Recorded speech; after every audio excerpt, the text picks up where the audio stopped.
Imagine this: say you're standing outside a glowing hotel ballroom, your hands trembling, your heart racing, and your entire life feels like it's about to collapse. You don't have anyone to turn to, a broken bar until a stranger steps out of the shadows. What happens next? Trust me, you don't want to miss this story. If you believe that love sometimes walks into your life when you least expect it, hit that like button. And don't forget to subscribe, because this story might just remind you that miracles often wear the face of a stranger. Now a broken bar. Let's begin.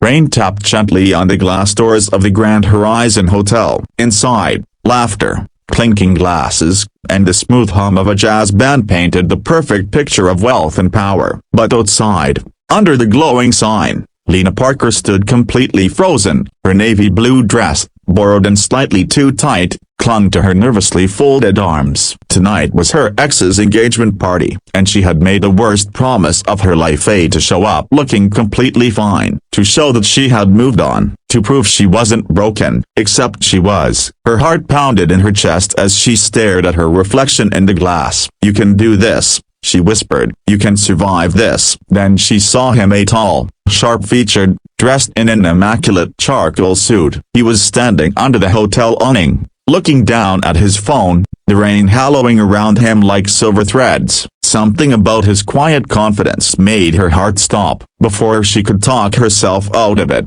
Lena walked straight up to him. "Excuse me," she said, voice trembling. "I know this sounds crazy, but a broken bar, can you pretend to be my date for tonight?" He looked up, startled, his eyes a deep, piercing gray. For a moment, he didn't say anything, just studied her face, as though trying to figure out if this was a joke. Then, slowly, his lips curved into a half-smile. "Pretend to be your date?"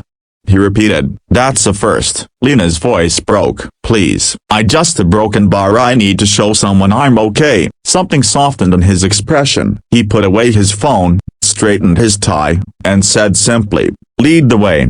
Inside the ballroom, heads turned as they walked in together. The golden lights danced off crystal chandeliers. Her ex, Jason, stood across the room, a tall, smug, his arm draped around the woman who'd once been Lena's best friend. Jason's smirk faltered when he saw Lena, a broken bar with him. The stranger's hand found hers, firm but reassuring. "Smile," he whispered. "You're doing great." And she did. For the first time in months, she smiled like she meant it. When people asked, he introduced himself as Ethan. No last name, no details, just Ethan. But his quiet charisma drew attention wherever he went. Soon enough, they were surrounded by curious guests, and Lena was laughing again, forgetting for a moment that this was all pretend. But Jason wouldn't let it go. He came over, his voice dripping with sarcasm. Well, Lena, didn't think you'd actually show up. And a broken bar, who's this?" Ethan met his gaze,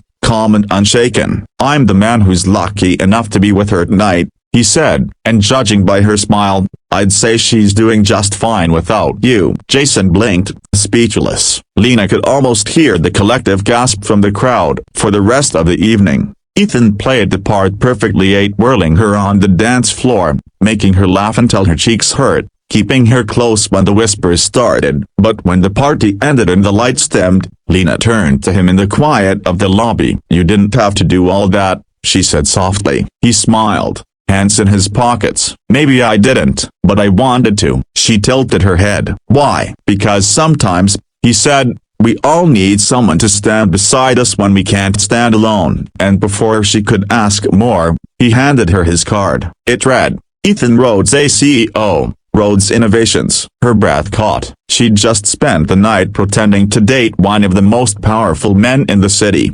Days passed, but she couldn't stop thinking about him. Not because of who he was, but because of how he made her feel seen, safe, enough. Then, one afternoon, her phone rang. "Still need a fake date?" Ethan's voice teased. Lena laughed through her tears. "Maybe I need a real one this time." From that day on, they started seeing each other not as a CEO and a girl with a broken heart, but as two people rebuilding their worlds. Ethan, who had spent years hiding behind boardrooms and success, found peace in Lena's warmth. And Lena, who had lost herself trying to prove she was enough, learned that she never had to pretend to be okay again. But life, as always, had one more test waiting. When Lena's small art studio at her only dream faced eviction due to rising rents, she decided not to tell Ethan. She didn't want him to fix her problems. She wanted to fight for herself. But when Ethan found out, he didn't swoop in with money or power. Instead, he showed up with paint-stained hands and said,